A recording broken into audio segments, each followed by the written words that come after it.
Thank you very much. That's all you'll be hearing from me in such a big slab. Let's go on with our speakers. And our first speaker today is a woman that I'm sure at any given stage you would have sent out your hearts, your minds, your best wishes, your admiration, and a lot of other feelings as well.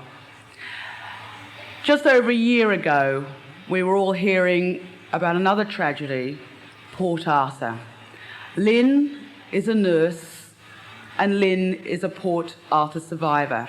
And she's going to talk to us about Port Arthur and beyond. Lynne.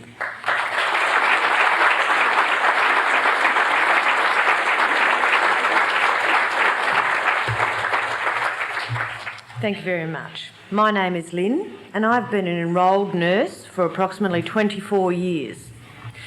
Some people say that I'm a hero. I believe nurses are heroes every day. I believe that nursing chooses certain people rather than people choosing nursing. That is, the career calls to the person.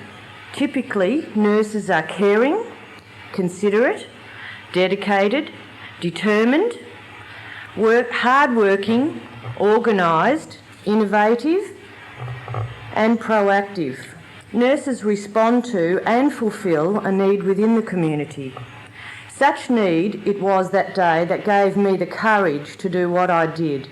On April 28th, 1996 at Port Arthur, a day that will live forever in many, many minds, I ran to the aid of people who were in need.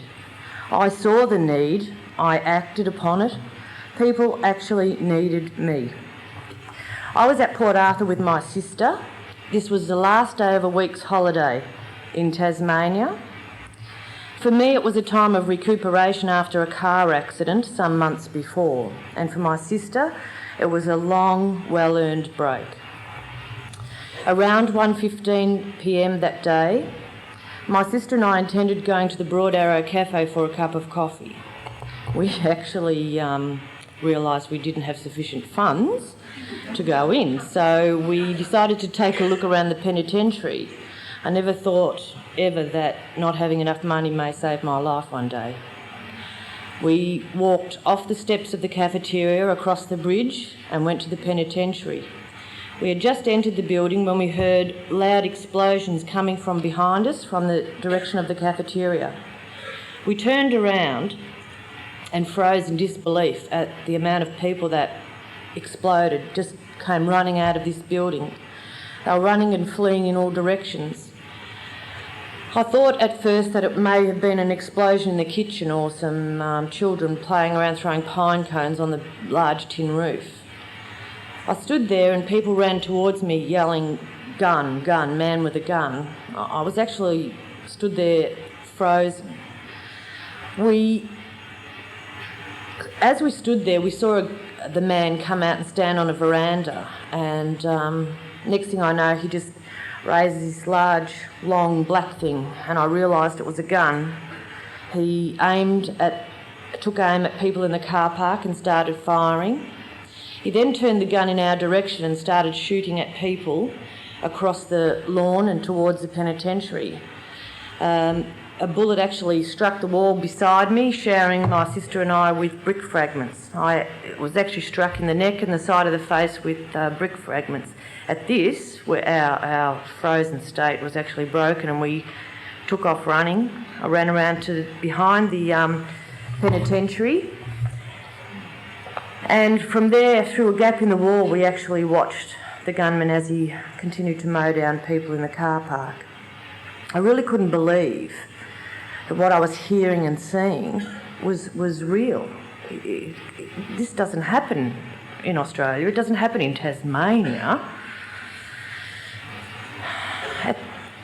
I started to see signs of shock and hysteria in the people around me, and for a time I actually gave into these feelings myself. I really wondered why somebody wasn't doing something. You know, my sister and I, we then moved to a different position because we felt very vulnerable where we were. And from this new angle, I had a clear view of the car park. I was watching the gunman And I was saying to my sister, if he comes from your direction, we'll run this way. If he comes this direction, we'll run that way. And then I saw somebody's feet laying, feet sitting up, and I actually looked at it, and it took me a few seconds to register what this actually meant. Why were there a pair of feet laying there? Somebody was laying on their back underneath the back of the buses. I realised something was dreadfully wrong now. I thought to myself, I'll have to do something. I can apply tourniquets, pressure bandages. What else can I do? I must be able to do something, surely. The next thing I know, I was actually up and running. People who were still running away from the scene were grabbing me, trying to turn me around, saying, it's real, it is real. It wasn't a reenactment, it wasn't a sideshow, it was real. And a lot of these people were actually covered in blood. Actually, a few people that actually ran away that day were injured and hadn't stopped to realise that they were injured. I thought about my career as a nurse. I thought about all the things that I had seen and I had done. I'd even had my mother slap my face when I was 18 years old for calling me hard because I'd complained about 16 people dying on my shift. And I remember that day that my mother slapped my face and said, these are human beings we're talking about here. And I remembered that I couldn't then turn my cheek or turn the other way and run, knowing that people were sick, perhaps dying, perhaps bleeding to death, when I could do something about it. I couldn't sit there safe behind the brick wall while people were ill. I thought about the people I'd seen die. I thought about injured people I had seen. And I thought I must be able to do something. So I ran on, but nothing, absolutely nothing I had been through in my 24 years as a nurse ever prepared me for what I was to see that day. I arrived at the buses to find people dead and dying. My sister had followed me down, though I didn't know it at the time. People began to flock around me, asking for help or advising me of where some injured people would be found. I realised that we were the first and only people who weren't injured or in shock that had arrived on the scene. I was there alone. I'd planned to be a pair of hands for someone else to direct. I hadn't believed for a minute that I would be left to make some very incredible decisions. I quickly took stock of the situation and I sent my sister off to look for blankets or coverings or anything else that could be used to cover the injured or the people that were in shock. I was trying to stay calm even though I was shaking with terror, listening all the time to the sounds of gunfire. I didn't know where the gunman was. I didn't know if he was going to come back. I didn't know if he'd left the area. All I could hear was the sound of gunfire. Nothing else, no screaming, no crying, no birds, no nothing, just deathly silent.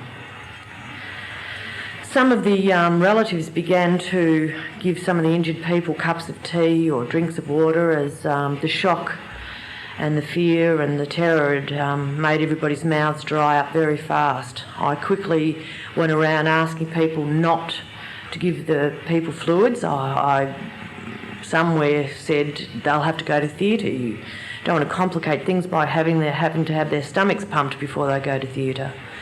So I just asked them to wet cloths or tissues or shirts or whatever and just wipe their mouths with fluids and to stay with them, talk to them, keep them calm.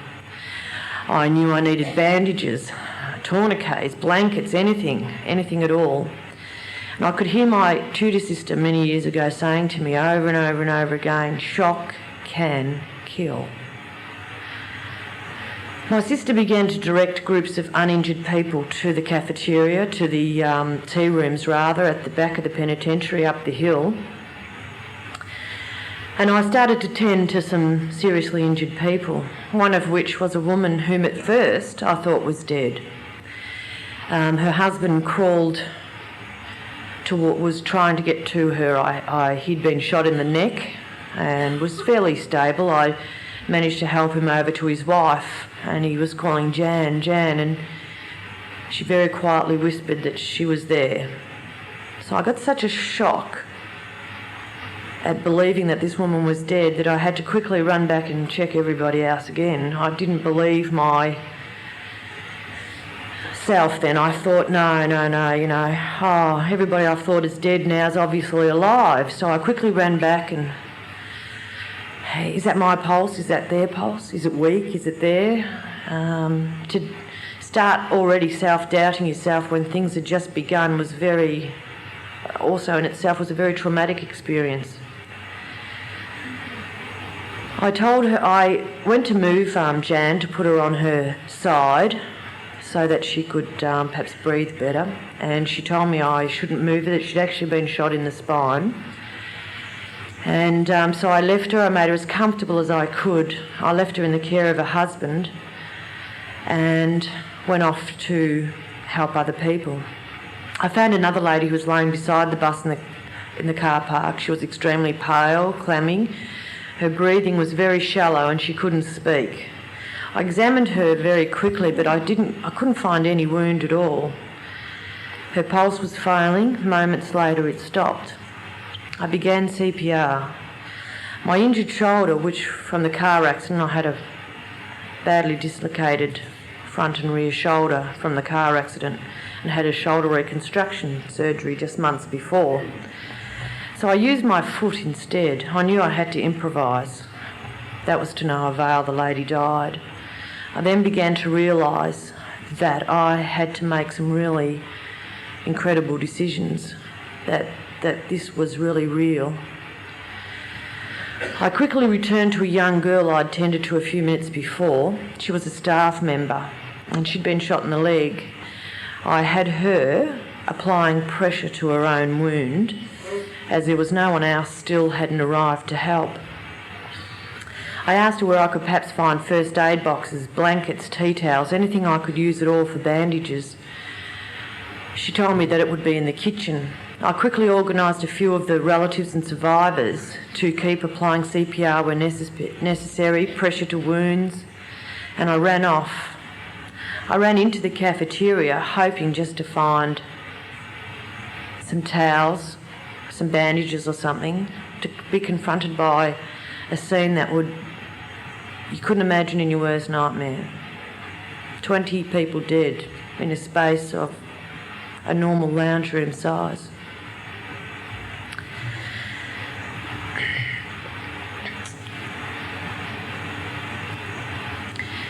I quickly tended to the first victim I found, only to realise as they died in my arms that this was almost a pretty hopeless situation. I came across a young man who had a very large wound to the side of his neck. It was bleeding profusely and he was still conscious. He was having a great deal of difficulty breathing. I placed the back of a chair, which at first I couldn't get because it was tangled in the legs of several dead people.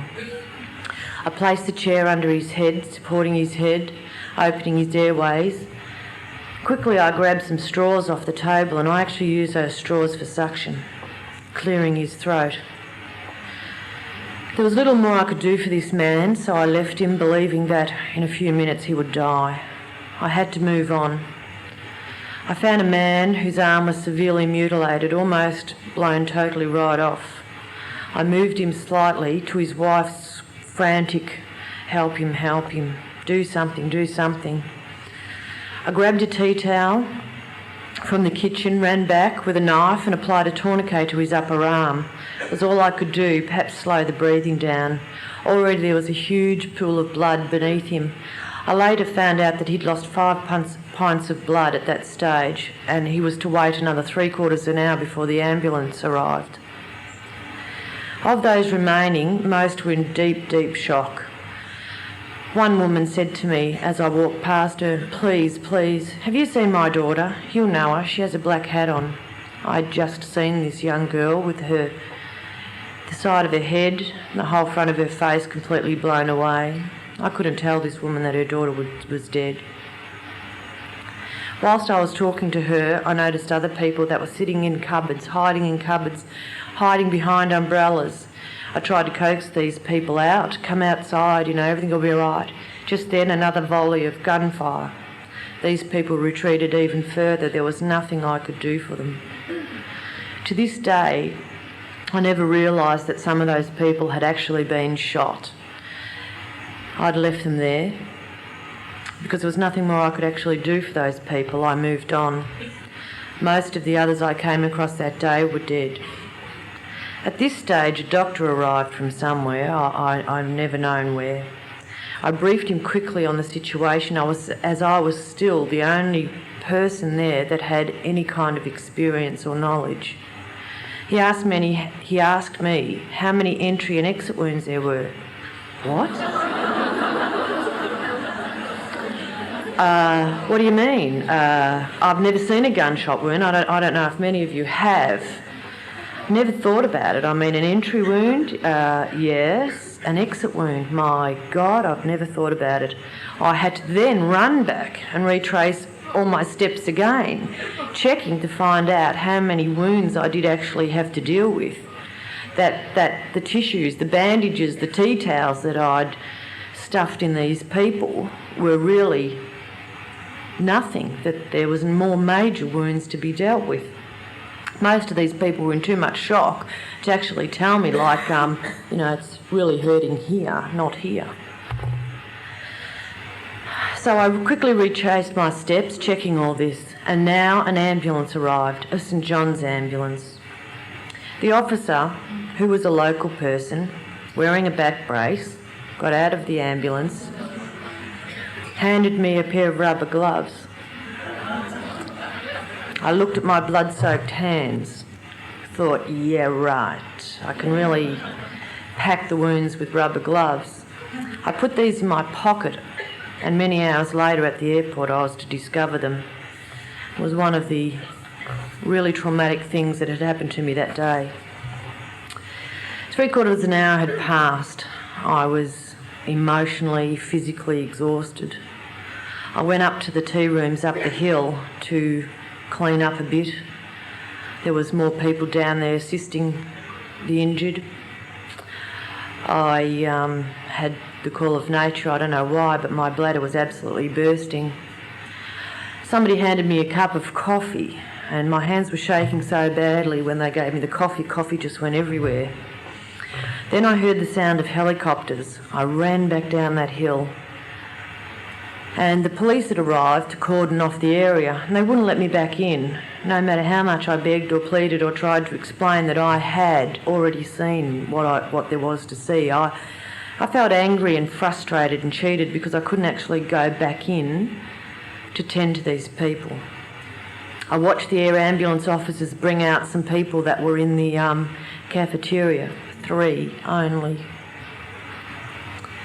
I went back to the back of the buses and snuck under the police cordoned off area to go to the lady who'd been shot in the back, only to discover that she'd died a few moments earlier. And I was so angry. Why didn't she hang on? What did I do wrong? Nothing. The situation was very tense and emotions were really running high. The police kept us all penned up in the top car park. There was approximately about 500, 600 people there that day, and all of us, maybe only approximately 100 people, really knew exactly what had gone on that day. The rest were, it's a very big place, I don't know if any of you have been there, but it's quite a big place, very open, and a lot of other people weren't in the general vicinity and only had heard rumours of what was going on that day. And the people who did know what was going on didn't want to actually talk to the people who didn't want to know what was going on. The situation was very tense. Then the whole situation began to impact upon me. I retreated into my own personal space, trying to remain calm. At around 5 p.m, 4 hours later, you can imagine still hearing gunfire all the time, but every 20 minutes volleys and volleys of gunfire, not knowing where he was, in a very quiet place. It sounded like he was behind us. We didn't know if he was going to come breaking out of the scrub, the bush, any minute. There were still people many hours later, later that night, the next day, who were found still hiding in the bush. The police finally decided that some people could go home, they started to arrange convoys of people because they didn't know where he was either. So we had to leave in convoys. My sister and I decided, somebody said the word home, and we decided, yep, that's where we want to be. We want to be home. Home with our kids, with our husbands. We were alive. We wanted to go home. I tried to explain to a policeman what I had witnessed that day, what I had seen, but he was in too much shock as well. A little country policeman, probably never even took his gun out except to clean it or something. He was in shock. He didn't really want to know. We left our names, addresses and our telephone numbers, and we got in our car and we drove. And when he turned right, I turned right. When he turned left, I turned left. When he braked, I braked. If he ran over the side of the cliff, I'd have run over the side of the cliff too. I don't know. I just kept following him all the way home. Next thing I know, my sister grabs the steering wheel and says, the airport's left. We turned left. We pulled up. I went up to the counter of Qantas, and they were absolutely fantastic people to us that day. The man took one look at us and he said, was it as bad as what they say? What? How did you know? How did you know? You know, I washed all the blood off me. You can't tell I've been there. We still had our Port Arthur sticker badges on. And we said, yes, it was. They took us to a private lounge and waited until everybody had boarded the aircraft before they put us on. They placed a couple of drinks in front of us. I don't know. I took my painkillers and a straight scotch or whatever it was they gave me, and down it went. And then another one, down it went. And I don't usually drink. Anyway, we somehow made it back home. And all this time I'd managed to keep myself tightly under control, except for my shaking hands. We walked out of the runway, off the runway into the building, and there was my husband standing there. That was it. I just lost it. I collapsed in my husband's arms. People say that I'm a hero, but I felt inadequate, outside my realm. Those feelings stemmed from a lack of resources, emergency experience and knowledge. My training really never prepared me for nothing like this. I spoke with a friend of mine later who works in theatre, and she said she didn't know if she could cope either, that I shouldn't be so hard on myself. She didn't know if she could cope without her monitors and her machines. I also felt frustrated because of my own physical limitations arising from the car accident. I couldn't effectively carry out some of the things that I was trained to do. And for a long time, my right arm wasn't a part of me. It had let me down. This ends side 1 of your cassette. Please turn over immediately for continuation on side 2. If not absolutely terrified that I would be shot and killed, I wasn't actually frightened of dying. I was frightened of being torn up, being mutilated like some of the people that I'd seen. In spite of all this, it was the need and the basic instincts of who we are as nurses that is why I survived that day. That is why I did what I did that day. Not because of who I am as a person, but because who I am as a result of my years of nursing. If there is anything to be gained from my experience, I would really like to see nurses trained in emergency first aid. I would like nurses to be trained in situations that, much to my horror, are situations that we were finding ourselves more and more in every day. Horror road accidents, shootings, stabbings, bashings.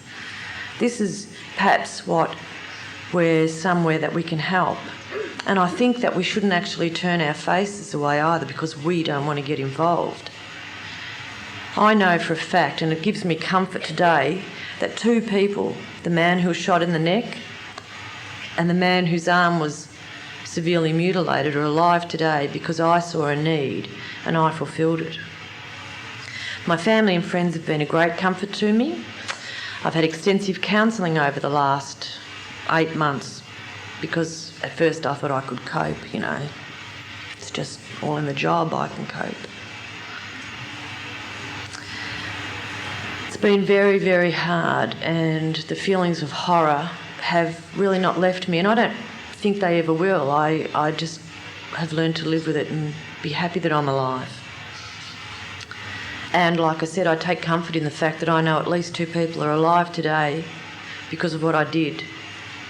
I'd like to thank you very much today for inviting me here so that I could share my story with you. And if anybody has got any questions, please don't be afraid to ask. I'll be quite happy to try and answer them if I can. Thank you very much.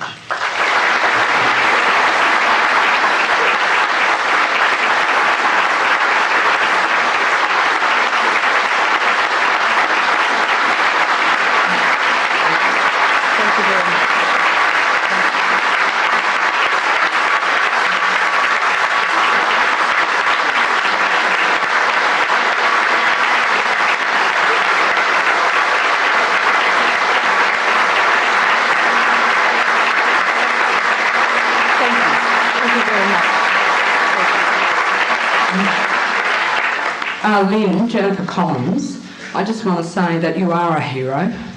You're an inspiration to all nurses, and I feel greatly honoured to be in a room with you. Thank you.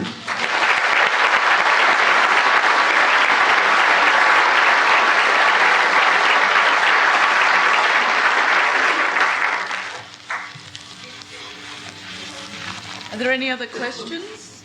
Any questions?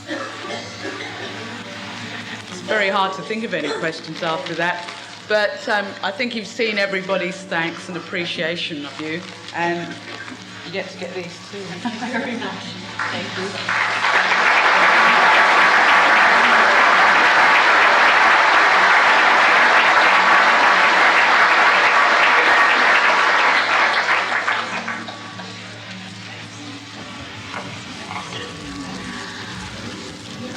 Thank you very, very, very much. And as I said before, I think you can feel the thanks.